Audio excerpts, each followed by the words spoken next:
आप सभी को नमस्कार। मैं परवीन भिलवंदिया NCMS परिवार में आपका हार्दिक स्वागत करता है। हम आज के हिंदी सब्जेक्ट वसंत के पार्ट 2 बचपन के बारे में पढ़ेंगे, जिसकी लेखिका कृष्णा सोबती है। आइए थोड़ा उनके बारे में हम जानकारी लें। उनका जन्म 1925 में हुआ था और वह लेखिका थी, और अंत में के उनका निधन है, जो कह सकते हैं कि 25 जनवरी 2019 को हुआ।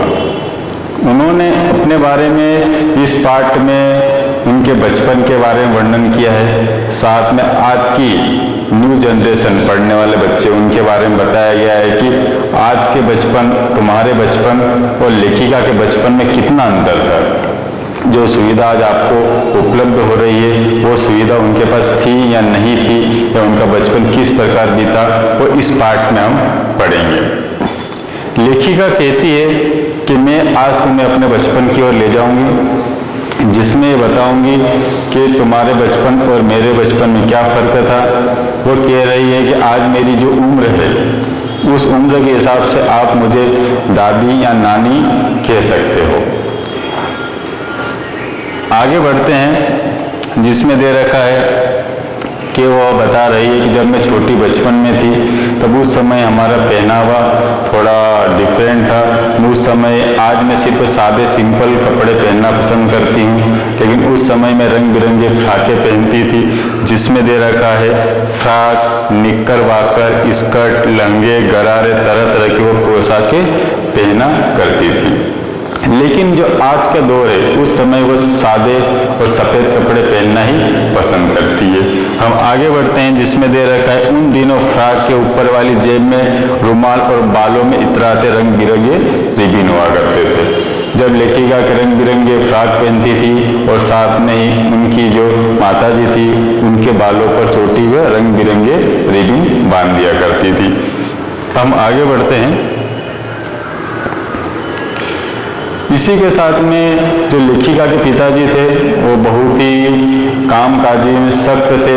उन सभी बच्चों को यह निर्देश दिया जाता था कि वो समय रहते अपने काम स्वयं करें। इसलिए कहा जा सकता है कि जब रविवार की जब सुबह होती थी, इतवार की सुबह या रविवार की सुबह, उस समय लेखिका को अपने जो सॉक्स हैं, मोजे हैं, वो स्वयं धोने पड़ते थे, और साथ में जो जूते की पॉलिश है वो स्वयं करते थे। सभी भाई बहन मिलकर जूते की पॉलिश करते थे। इसी के साथ में दे रखा है कि उन्हें जूते पॉलिश करना बहुत ही अच्छा लगता था। सभी भाई बहन हंसी खुशी जूते पॉलिश करते थे, लेकिन उस समय के जो जूते थे, बहुत ही चमड़े के सख्त जूते थे, जिसे पहनने पर सभी को पाँव में छाले या घाव हो जाया करते थे, जिसके लिए वह अपने नए जूते के साथ में एक रुई भी रखते थे ताकि वो छालों पर लगा सके। लेखिका कहना यह चाहती है कि आज के जो आरामदायक जूते हैं, उस समय चमड़े के सख्त जूते हुआ करते थे, जिसे पहनने में सभी को कहीं न कहीं परेशानी हुआ करती। इसके हम आगे बढ़ते हैं, जिसमें लेखिका ने दे रखा है कि शनिचर, हर शनिचर यानी सैटरडे शनिवार को उन्हें कैस्टर ऑयल पीना पड़ता था। एक दवाई आती थी, जिसे उनके पिता उन्हें जबरदस्ती और डांट कर उन्हें पिलाते थे ताकि उनकी तबीयत सही रहे। लेकिन लेखिका को पीना बहुत ही बुरा लगता था, उन्हें उनका स्वाद बिल्कुल भी पसंद नहीं था। वह यही कहती, आज तक वो यही सोचती कि हम बचपन में अगर वह कैस्टर ऑयल नहीं पीते, दवाई नहीं पीते, तो हमारे स्वास्थ्य पर कोई ज़्यादा फर्क पड़ने वाला नहीं था। अब आइए हम कश्मीर के जो उस घाटियों के बारे में पढ़ते हैं। इसके साथ में दे रखा है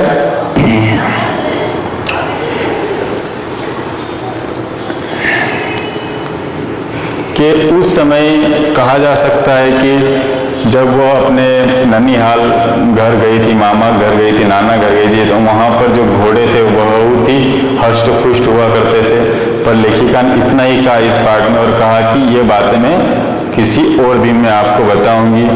शाम को रंग बिरंगे गुब्बारे और सामने जाकू का पहाड़ और ऊंचा चर्च, और चर्च की बजती घंटियां चारों ओर गूंज उठती थी। ऐसा लगता था कि प्रभु यीशु हम सभी को आशीर्वाद दे रहे हैं।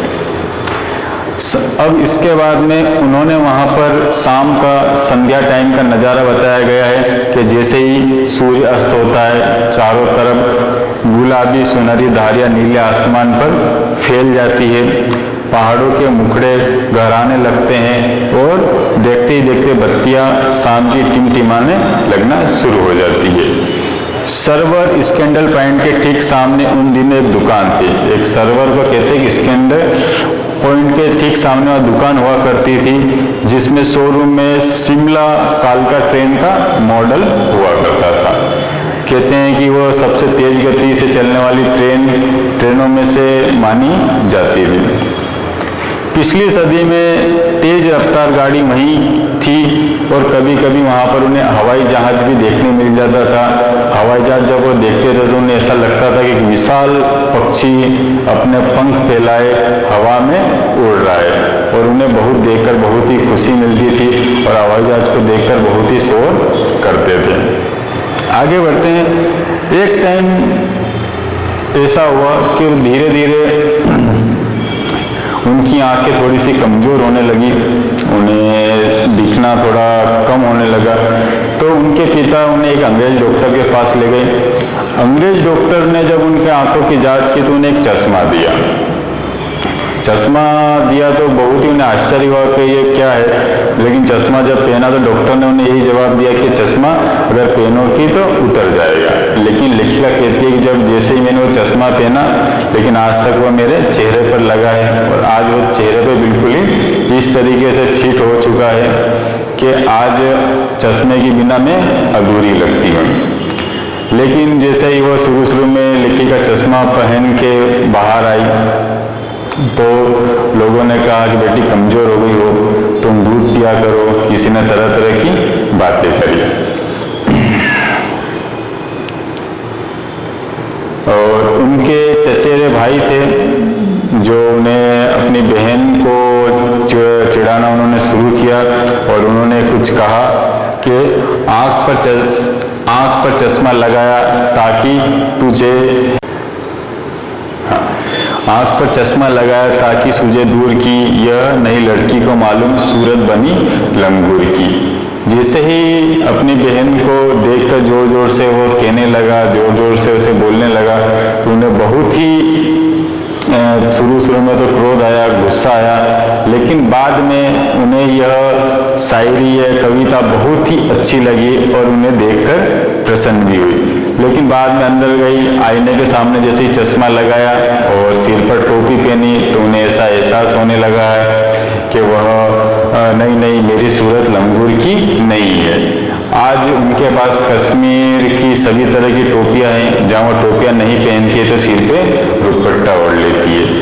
इसके साथ में ही बचपन की उनकी कुछ बहुत सारी ऐसी मनमोहन घटना है जो उन्हें याद करके बहुत ही प्रसन्नता होती है। जब वो अपने भाई बहनों के साथ में दूर यात्रा पर या फिर अपने शहर की यात्रा पर निकलते थे तो उनके साथ में वो चने भी लेते थे, चने खाते हुए जाते थे। चना जोर गरम बाबू में लाया मज़ेदार, यह बहुत ही फेमस था।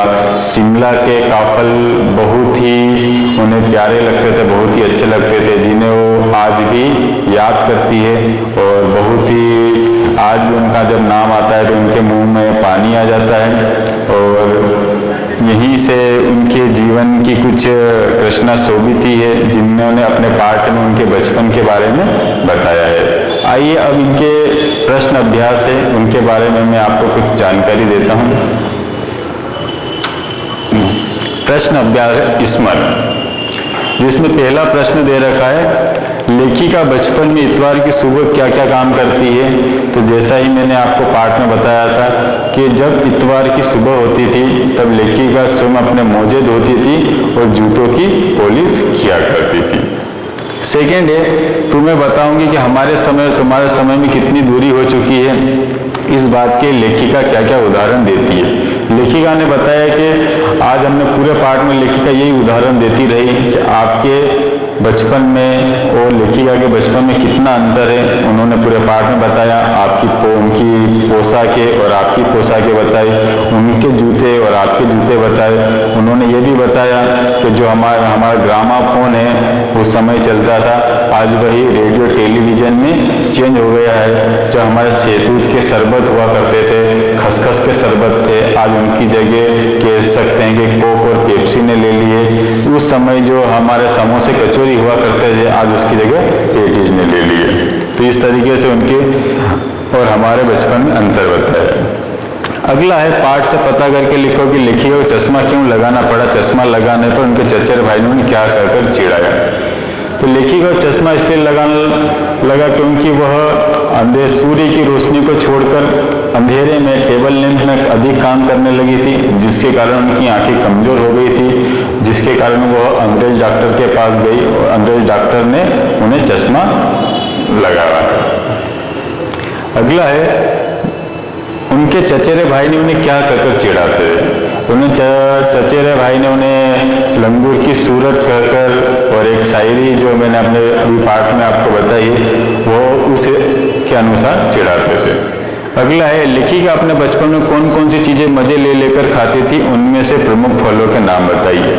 लेखिका बचपन में बहुत सारी चीजें खाती थी, जिसमें दे रखा है कि उन्हें चॉकलेटें खाना बहुत पसंद था। अगर उन्हें चॉकलेटें दुकान से जाके लेके आती थी तो उससे साइड बोर्ड पर रख देती थी और वहां पर रात में मजे ले लेकर आराम से खाती थी। इसी के साथ में उन्हें काफल, शिमला के काफल बहुत ही पसंद थे।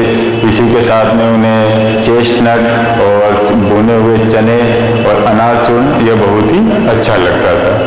अगला है, संस्मरण से आगे हम पढ़ते हैं, जिसमें दे रखा है, लेखिका के बचपन में हवाई जहाज की आवाजें, घुड़सवारी, ग्रामोफोन और शोरूम के में शिमला कालका ट्रेन का मॉडल आश्चर्यजनक आधुनिक चीजें थी।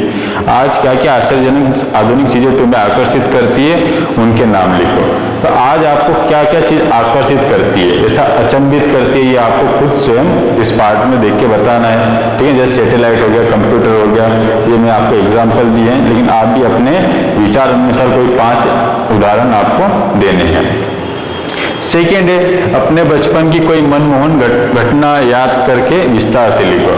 आपको कोई ऐसी घटना लिखनी है जो आपने बचपन में अपने दोस्तों के साथ बिताई है, या 1 महीने, 2 महीने, 1 साल पहले की घटना है, वो आप अपने लिख सकते हैं। चाहे आप किसी यात्रा के विवरण लिख सकते हैं, उसके बारे में जानकारी दे सकते हैं। आगे, अनुमान और कल्पना के अनुसार, जिसमें दरगाह सन 1935-40 में लगभग लेखिका का बचपन शिमला में अधिक दिन गुजरा, उन दिनों के शिमला के विषय में जानने का प्रयास करो। तो ये आपको जानने की कोशिश करना है कि 1935 और 40 में शिमला की क्या स्थिति थी, कौन कौन से साधन थे, वहाँ के लोग कैसे रहते हैं, या आप मन में विचार करके अनुमान कल्पना कर सकते हैं। सेकेंड है, लेखिका ने इस संस्मरण में सर्वर के माध्यम से अपनी बात कहने की कोशिश की है कि सर्वर आखिर है कौन, लेकिन इस पार्ट में कहीं भी स्पष्ट नहीं हुआ है कि सर्वर नाम का लड़का उनका भाई है कि उनका मित्र है, ये कहीं भी बताया नहीं गया है। तो क्योंकि आज हमने हिंदी में वसंत में पार्ट 2 पढ़ा, कृष्णा सोबती के बचपन के बारे में, उनके पाठ के बारे में पढ़ा और साथ में ही हमने प्रश्न अभ्यास करे। ठीक, धन्यवाद।